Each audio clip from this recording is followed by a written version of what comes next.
बेहतरीन से बेहतरीन की तलाश कीजिए, मिल जाए अगर नदी तो समंदर की तलाश कीजिए। टूट जाता है शीशा अक्सर पत्थर की चोट से, टूट जाए पत्थर ऐसा शीशा तलाश करिए। हेलो दोस्तों, कैसे हैं आप लोग? आशा है अच्छे होंगे और बेस्ट बोर्ड एग्ज़ाम की तैयारी कर रहे होंगे। बच्चों, आज मैं आपको सिखाने वाला हूं केमिस्ट्री की मोस्ट इम्पोर्टेंट रिएक्शंस जो हर साल यूपी बोर्ड एग्ज़ाम में 10 से 20 नंबर तक की आती हैं। बच्चों, बहुत से बच्चे ये कहते हैं कि मुझे केमिस्ट्री समझ में नहीं आती है, क्या करें? देखिए, केमिस्ट्री को कभी रटा नहीं जाता, उसको सीखा जाता है। हमारी पहली जो रिएक्शंस है वो है हाफ माइन ब्रोमाइड अभिक्रिया। अब देखिए, हाफ माइन ब्रोमाइड अभिक्रिया क्या होती है, ये भी 5 नंबर की या 3 नंबर की बोर्ड एग्जाम में पूछी जाती है। चलिए इसको देख लेते हैं क्या होती है हाफ माइन ब्रोमाइड अभिक्रिया। देखिए, एसिटेमाइड को, यानी एसिटेमाइड क्या होता है, CH3 बच्चों, CONH2 होता है एसिटेमाइड। यानी एसिटेमाइड को ब्रोमीन क्या होता है बच्चों, Br2 होता है। ब्रोमीन Br से भी इसको प्रदर्शित करते हैं। ब्रोमीन तथा पोटेशियम हाइड्रॉक्साइड बच्चों क्या होता है, KOH होता है इसका, ठीक है। पोटेशियम हाइड्रॉक्साइड के विलयन के साथ गर्म करने पर मेथिलेमीन क्या होता है बच्चों, मेथिलेमीन होता है, CH3 होता है मेथिल, NH2 होता है एमीन। तो बच्चों ये हो जाता है आपका मेथिलेमीन प्राप्त होती है। इस अभिक्रिया को हाफ माइन ब्रोमाइड अभिक्रिया कहते हैं। बच्चों, इसको एक एग्जाम्पल के रूप में भी समझ लेते हैं। देखिए, आपका एसिटेमाइड है ना, तो लिख लिया इधर एसिटेमाइड CH3 CONH2 प्लस क्या है, ब्रोमीन है तो ब्रोमीन लिख लिया, Br2 प्लस पोटेशियम हाइड्रॉक्साइड भी लिख लिया, KOH। को जब गर्म किया बच्चों तो देखिए क्या बनेगा, मेथिलेमीन बनेगा। मेथिलेमीन का अभी आपको फॉर्मूला ये ऊपर लिखा था कि CH3NH2, ये इधर आ जाएगा, CH3NH2 प्लस बच्चों बनेगा हमारा K2CO3 यानी पोटेशियम कार्बोनेट, प्लस हमारा बनेगा KBr यानी बच्चों पोटेशियम ब्रोमाइड, प्लस H2O यानी जल बनेगा। देखिए, इसमें 2 का गुणा कर देंगे, इसमें भी 2 का, इसमें 4 का गुणा कर देंगे। अब ये हमारा संतुलित हो गया। ठीक है बच्चों, इसको कहते हैं एसिटेमाइड।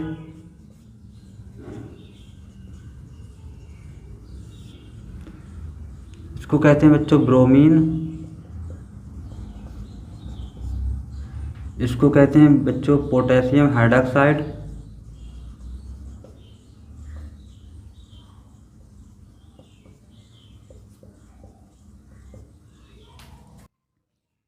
बच्चों, इसको कहते हैं मेथिलेमीन। इसको कहते हैं पोटेशियम कार्बोनेट।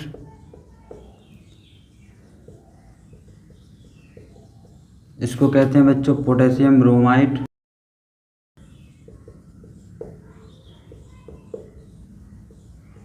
इसको कहते हैं जल। बच्चों, ये होगी आपकी हाफ माइन ब्रोमाइड अभिक्रिया। ये 3 या 5 नंबर की बोर्ड एग्जाम में आएगी। जब आप इतना सब लिखेंगे, आप इतनी इसकी हिंदी लिखेंगे और ये जब रिएक्शन लिखेंगे तो आपकी 5 नंबर की कंप्लीट हो जाती है। चलिए, जो नेक्स्ट अभिक्रिया है हमारे देख लेते हैं कि जब किसी अम्ल को, यानी अम्ल कोई भी हो, जैसे प्रोपेनोइक अम्ल होता है, सल्फ्यूरिक अम्ल होता है, बेंजोइक अम्ल होता है बच्चों, तो कोई भी अम्ल हो, किसी भी अम्ल को एल्कोहल यानी मेथिल एल्कोहल, एथिल एल्कोहल, कोई भी एल्कोहल हो के साथ गर्म करते हैं तो एस्टर के रूप में एथिल बेंजोएट प्राप्त होता है। इस अभिक्रिया को एस्टरीकरण अभिक्रिया कहते हैं बच्चों। चलिए, इसको हम एक एग्जाम्पल के माध्यम से भी समझ लेते हैं। देखिए, एक अम्ल ले लिया हमने, देखिए क्या लिया, C6H5COOH। इसको कहते हैं बेंजोइक अम्ल। क्या कहते हैं बच्चों, इसको कहते हैं बेंजोइक अम्ल। ये हो गया आपका बेंजोइक अम्ल। अब इसको क्या करते हैं, एल्कोहल यानी एथिल एल्कोहल ले लेंगे, कोई भी ले लो, मेथिल एल्कोहल भी ले सकते हैं आप। हमने यहाँ पे एथिल एल्कोहल ले लिया।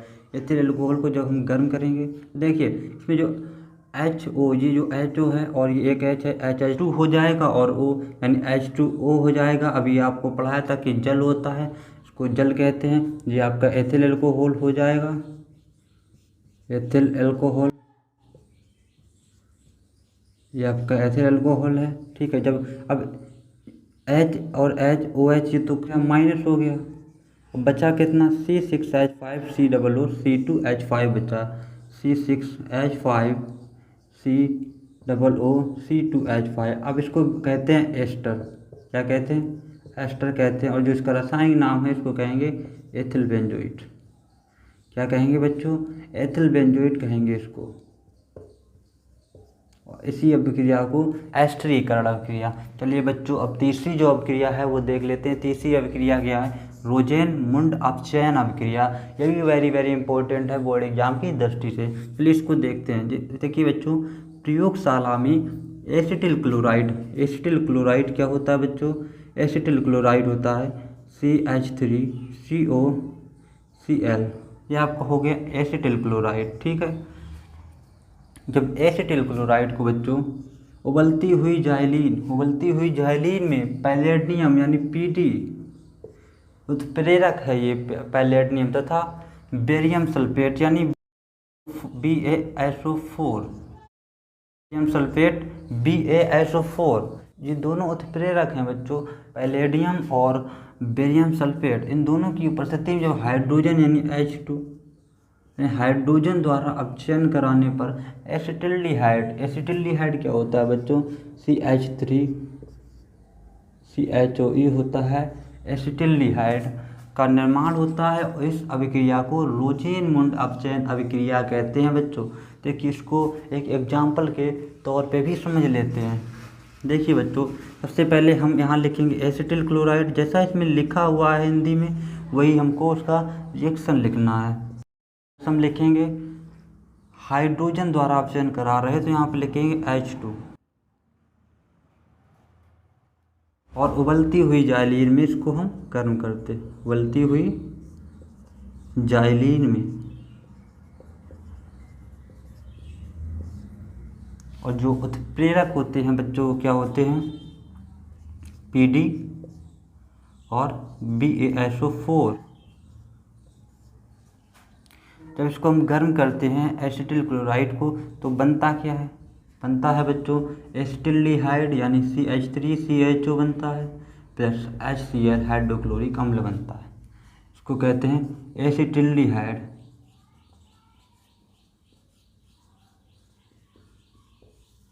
ये होता है हाइड्रोक्लोरिक अम्ल बच्चों। क्या होता है? हाइड्रोक्लोरिक अम्ल होता है। और ये आपका हो गया एसिटिल क्लोराइड।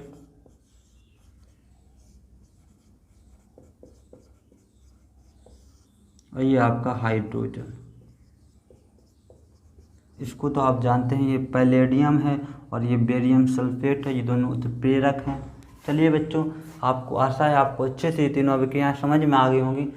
जो बच्चों हमारी नेक्स्ट अभिक्रिया है वो है सिमेट अभिक्रिया। देखिए बच्चों, सिमेट अभिक्रिया क्या होती है कि सिमेट अभिक्रिया में प्रयोगशाला में जब प्रोपेनोइक अम्ल, बच्चों प्रोपेनोइक अम्ल क्या होता है? C2H5COOH।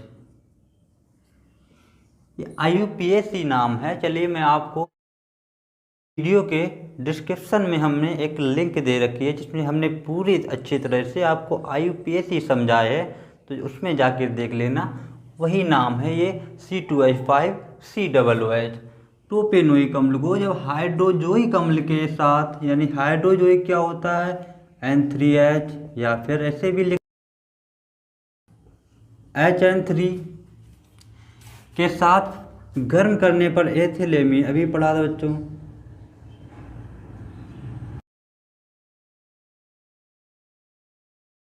C2H5NH2 प्राप्त होती है तथा सनसनाहट के साथ carbon dioxide gas CO2, carbon dioxide gas CO2 बाहर निकलती है सनसनाहट के साथ। मतलब जिस तरह से कुकर की सीटी से वाष्प निकलती है उसी प्रकार सनसनाहट के साथ कार्बन डाइऑक्साइड बाहर निकलती है। बच्चों इस अभिक्रिया को, जो ये पूरी अभिक्रिया होती है, इसको कहते हैं सिमेट अभिक्रिया। तो चलिए इसके एग्जाम्पल को समझ लेते हैं। इसका एग्जाम्पल यही लिखेंगे,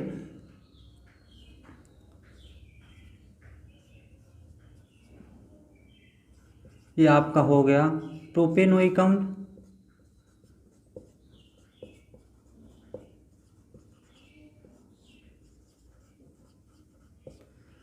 प्लस ये आपका इसको सांद्र सल्फ्यूरिक अम्ल की उपस्थिति में गर्म करते हैं। तो इसको किया सांद्र सल्फ्यूरिक अम्ल की उपस्थिति में गर्म, तो जाके देखिए बच्चों C2H5 यहाँ से NH2 हो जाएगा, बाहर निकलेगा, C2H5NH2 बाहर निकलेगा, प्लस क्या बोल रहा है बच्चों, अभिक्रिया में क्या कह रहा है कि CO2 यानी कार्बन डाइऑक्साइड जो गैस है वो भी सनसनाहट के साथ बाहर निकलेगी CO2, प्लस क्या बचेगा, N2 बचेगा। इसको कहते हैं हाइड्रोजोइक अम्ल बच्चों, क्या कहते हैं, हाइड्रोजोइक अम्ल, याद रखना। इसको कहते हैं एथिलेमीन, यानी C2H5 को एथिल, NH2 को, इसको कहते हैं कार्बन डाइऑक्साइड, ये गैस होती है कार्बन डाइऑक्साइड, कार्बन डाइऑक्साइड कहते हैं इसको।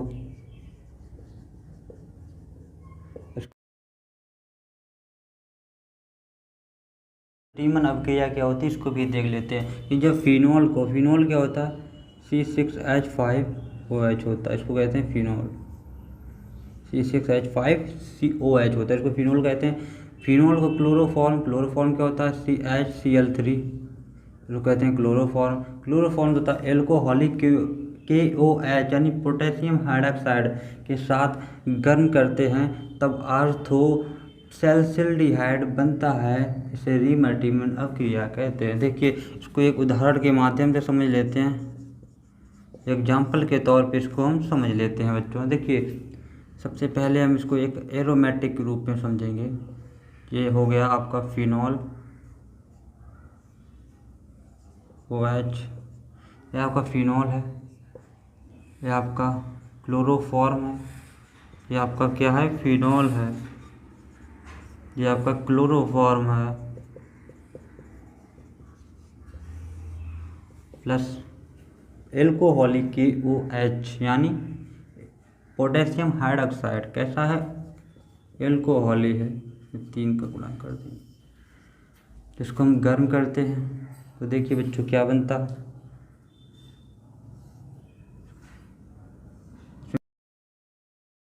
बनता है आर्थो सैल्सिल्डिहाइड। देखिए क्या बनेगा बच्चों, OH यहीं पे जो जुड़ा रहेगा इसमें क्या होगा CHO जो हो जाएगा वो यहाँ पे जुड़ जाएगा आर्थो पे, तो उसको कहेंगे आर्थो सैल्सिल्डिहाइड।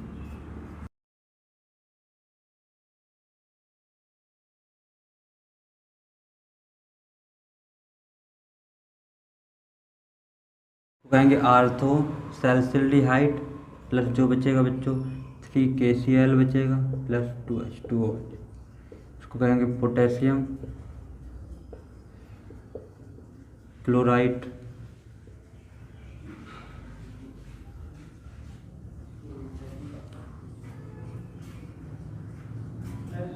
ये हो गया आपकी रीमर्टिमन अभिक्रिया। चलिए नेक्स्ट अभिक्रिया देख लेते हैं। अभिक्रिया है हमारी कैनिजारू अभिक्रिया। ये भी बोर्ड एग्जाम की दृष्टि से वेरी वेरी इंपॉर्टेंट है, ये 5 नंबर में पूछी जाती है। चलिए बच्चों कैनिजारू अभिक्रिया को एक बार देख लेते हैं। ये फॉर्मेल्डिहाइड व अन्य अल्फा हाइड्रोजन विहीन एल्डिहाइडों में सांद्र कास्टिक सोडा की क्रिया से कैनिजारू अभिक्रिया होती है। इस अभिक्रिया में अम्ल का सोडियम लवण और एल्कोहल बनते हैं। चलिए इसको एक एग्जाम्पल के माध्यम से समझ लेते हैं कि ये अभिक्रिया क्या है। देखिए अभिक्रिया में क्या कह रहा है कि फॉर्मेल्डिहाइड, फॉर्मेल्डिहाइड यानी HCHO, इसको कहते हैं फॉर्मेल्डिहाइड। सोडा क्या होता है NaOH को कहते हैं,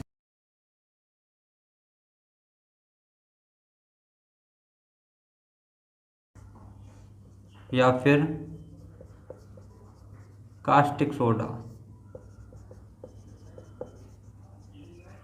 कास्टिक सोडा इसको कहते हैं फॉर्मेल्डिहाइड।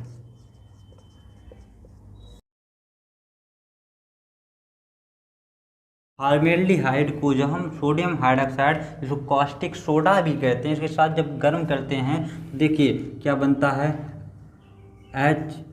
COONA। अब ये कहाँ से आया, ये Na हमारा हो गया, ये HC एक को और एक CO, HCOO प्लस बनेगा हमारा बच्चों CH3OH, जैसा कि अभिक्रिया में देखा गया। एक बार हम देख लेते हैं। फॉर्मेल्डिहाइड अन अल्फा हाइड्रोजन बीन एल्डिहाइडो में सांद्र कास्टिक सोडा। देखिए एक सांद्र कास्टिक सोडा ये है, क्या जो अभिक्रिया होती है, इस अभिक्रिया में अम्ल का सोडियम लवण, ये अम्ल का सोडियम लवण है, इसका नाम होगा सोडियम फॉर्मेट कहते हैं बच्चों। इसको क्या कहते हैं, फॉर्मेट, सोडियम फॉर्मेट कहते हैं बच्चों। और प्लस एल्कोहल, मेथिल एल्कोहल, ये भी एल्कोहल है बच्चों, तो पूरा नाम है मेथिल एल्कोहल। आशा है आपको अभिक्रिया समझ में आ गई होगी। चलिए नेक्स्ट बच्चों, जो हमारी नेक्स्ट अभिक्रिया है उसके बारे में बात कर लेते हैं। नेक्स्ट अभिक्रिया क्या है, इटार्ड अभिक्रिया। बच्चों देखिए इटार्ड अभिक्रिया क्या होती है कि जब टॉलुइन क्या होता है बच्चों, C6H5CH3, इसको कहते हैं टॉलुइन, याद रखना C6H5CH3। इसको ऐसे भी लिखते हैं एरोमेटिक के रूप में, बेंजीन के ऊपर CH3 जोड़ देते हैं, इसको टॉलुइन कहते हैं, ये याद रखना, ठीक है। टॉलुइन का जब ऑक्सीकरण होता है क्रोमिल क्लोराइड क्या होता है बच्चों, CrO2Cl2, इसको कहते हैं क्रोमिल क्लोराइड की उपस्थिति में कार्बन टेट्राक्लोराइड क्या होता है बच्चों, CCl4, इसको कहते हैं कार्बन टेट्राक्लोराइड के साथ जब इसका ऑक्सीकरण कराया जाता है टॉलुइन का, तो बेंजल्डिहाइड यानी C6H5CHO बनता है, ये इटार्ड अभिक्रिया कहते हैं। चलिए बच्चों इसको एक एग्जाम्पल के रूप में समझ लेते हैं। देखिए सबसे पहले टॉलुइन को देखते हैं, ये इसको कहते हैं एरोमेटिक, आपका टॉलुइन है लेकिन है ये टॉलुइन हो गया।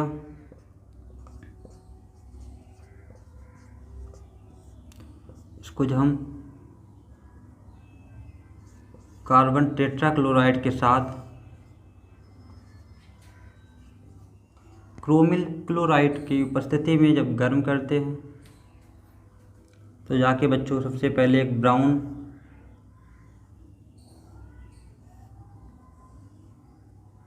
तो बच्चों सबसे पहले बनता है CH, एक ये उत्पाद बनता है,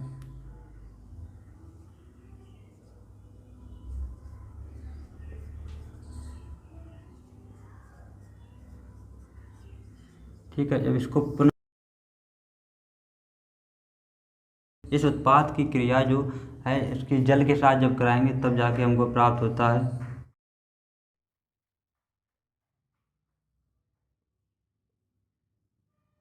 बेंजल्डिहाइड।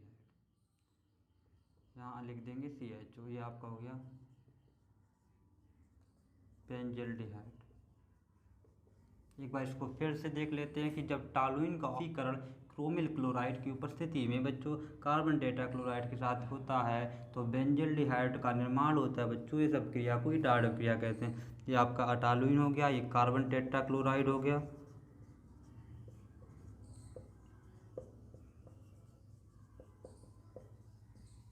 और ये आपका क्रोमिल क्लोराइड है, इसकी उपस्थिति में ये प्रेरक है इस अभिक्रिया का। सबसे पहले ये उत्पाद बनेगा, तो इसके बाद जब इसकी H2O यानी H2O क्या कहते हैं, जल कहते हैं, H2O के साथ इसकी क्रिया कराएंगे तो बेंजल्डिहाइड प्राप्त होगा। चलिए बच्चों आशा करता हूँ आपको ये अभिक्रियाएँ अच्छे से समझ में आई होंगी। देखिए जो भी IUPAC जो नाम है, जो लिए हमने एक वीडियो अलग से बना रखा है, इसकी लिंक हमने इस वीडियो के डिस्क्रिप्शन में दे रखी है, तो वहाँ जाके IUPAC सीख लेना आप, और अच्छे से रासायनिक अभिक्रियाओं के नाम भी रख सकते हैं। आई होप आपको ये अभिक्रियाएँ अच्छे से समझ में आई होंगी। तो चलिए मिलते हैं नेक्स्ट वीडियो में, तब तक के लिए जय हिंद।